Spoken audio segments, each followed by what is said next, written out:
by Sloman Chinani, edited by Ellen O. Page 135, she rang up Chanel Boutique and asked to send a selection of swim trunks for a young boy of 12. That passage sets up the character as a minor.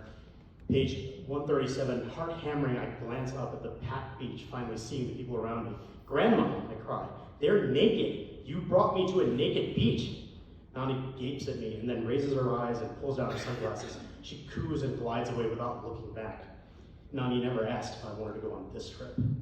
Yet, on page 139, yesterday on our first night in Spain, I dressed up in a suit only to end up cowering in the front row of an adults-only burlesque. This story was read in its entirety by the 8th grade English teacher at Central Middle School on the first week of school. That teacher then asked the students to discuss if the story made them feel uncomfortable and why.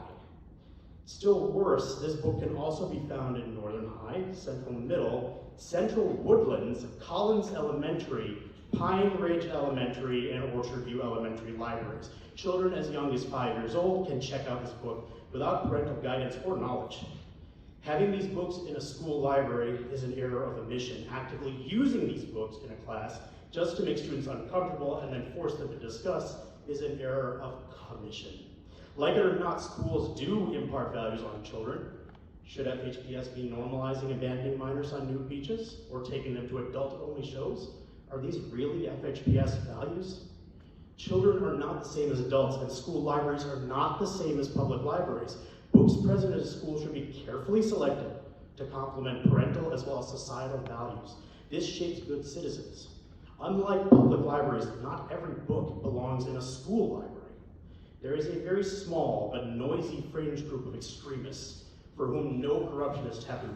They do not care if the innocence of our children are assaulted and stripped away, in this case, directly by a teacher. Some are even running for school board positions. There are others running who oppose this attack on our children, and I'm sure that this board feels caught in between. But to not act sends us a message, unintentional or not, on FHPS values. The book review process is unused because it lacks reproducibility and standardization. I am told that this is in the process of being corrected. Until then, though, you're not powerless. The board policy 5407B4 and C2 clearly states that the book review committee is consultative only. The final decision belongs to the Board of Education Curriculum Committee. This means you have the final say. You don't have to wait. You can send parents a clear message on FHPS values by acting on the information I've just presented to you, or send another message by doing nothing.